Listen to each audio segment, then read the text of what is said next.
Hey everyone, it's Tremia, and I can't believe it's Sunday and it is late Sunday afternoon. I got me some rest in from all of my having brain fog from all of the events that I went to this weekend. I wanted to rest up so I could make sure I make it to church, and I did, and my alarm went off, and it went off and it said 5 o'clock, and I thought, oh no, I'm late getting around, so I started hurrying up, getting around, and then realized Dwayne wasn't here. He was still bike riding, and that we were really going to be late because he hadn't got home to take a shower or anything yet. And he walked in, and it was like 5:15. I said, we're running way far behind. And he goes, no, you're just way far ahead. And my clock readjusted back to the old time. It set, and it was showing, the daylight savings time, but for some reason it reset back to the old time. So I was like at 4:15 or instead of 5:15, so now I have plenty of time. And I'm ready. I just gotta put on my clothes, but I got on my makeup, and guess I'll sit down and rest so I won't get too tired, and we'll just see what all the video I can get in since it's so late in the day, but church will be fun. I did get 6 more physical and occupational therapy visits approved, and they got me a new pill organizer. So that was neat. Don't have to worry about going out and buying one of those, because those are, 10, 15 bucks. So yay for me. I got a new pill organizer and 6 more physical therapy visits. Woohoo! Heading to church, and it's weird with the time change because it's already getting dark. So guess we just got to adjust to it. I think we're gonna have a guest speaker at church tonight, so that'll be different and interesting. I don't know who it is though. Oklahoma sunset. Church of the Harvest. We made it. Church was wonderful. Again, I'm just at the point it's just really hard to, set up that long and stay awake. I tend to want to fall asleep, and Dwayne will be tapping me on the shoulder. But going to church, it brings up the thought of, everybody always asks you, well, how are you doing? How do you guys answer them? Do you just do the regular, I'm okay, or I'm fine? Because sometimes I get tired of doing that. Sometimes I really want to say, well, this is how it is. I can't breathe. I can't walk. I'm in severe pain from head to toe. The fatigue is so bad, I'm having a hard time keeping my eyes open as I stand here and talk to you.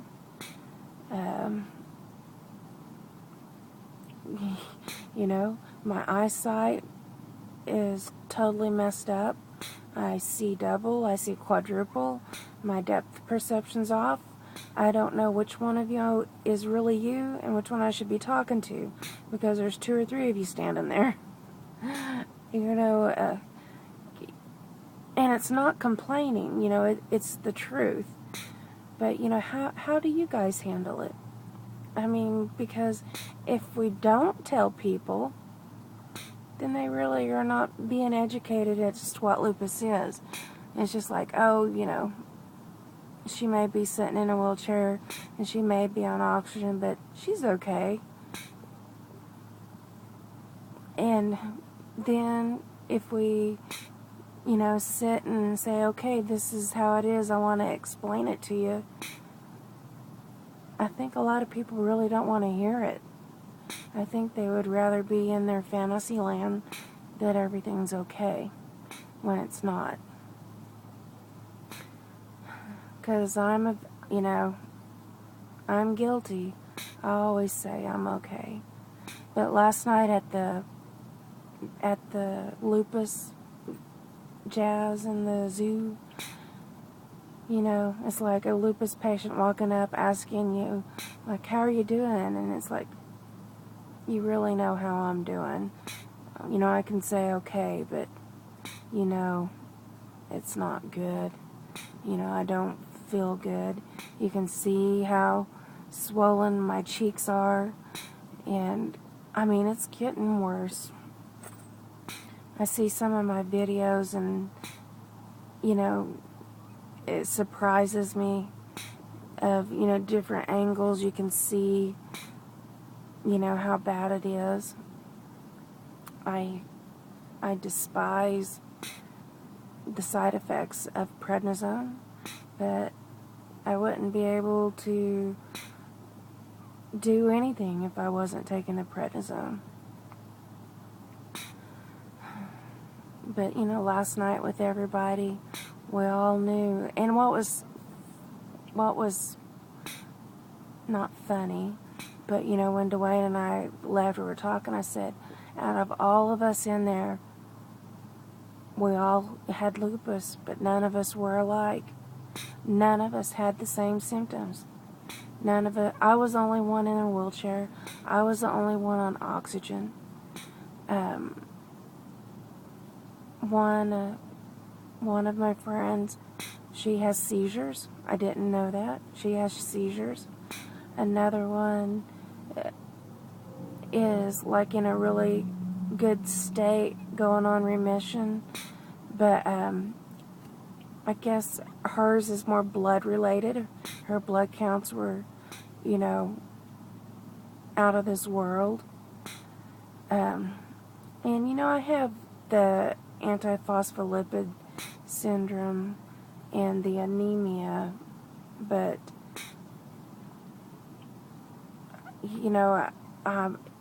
I'm not suffering.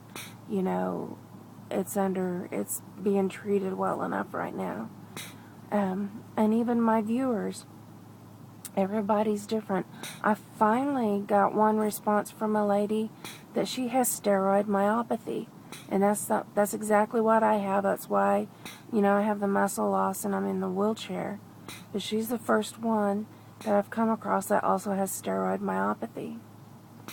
And then there's a young man in Australia that his kidneys and the protein he's leaking is out of this world. But it's finally getting under control, and he is getting to lower his prednisone dose. So that's, wonderful. But none of us are alike. And you see it, you read it, and it's true. None of us are alike. All the things that lupus does is just totally different, because I've yet to come across somebody that's had optic neuritis. It's usually associated to MS, but I really suffer with problems with my eyes. And the gastrointestinal, I have those horrible stomach spasms. I've yet to see anybody that has the same symptoms, in the GI tract as I do. But it's just, lupus is just a crazy, crazy, crazy disease. And, we have got to do what we can and help further, research. I know, we're going to be the guinea pigs. We're going to be the guinea pigs. But hopefully it'll keep my son or my grandchildren or great-grandchildren from having to go through what I've gone through. So, well, I've yacked and yacked. I'll sign off so I won't run out of time so I can upload this video. But, today went well, rest was good, church went well, I'm ready to eat dinner and go to sleep. So I'll see you guys in the next video.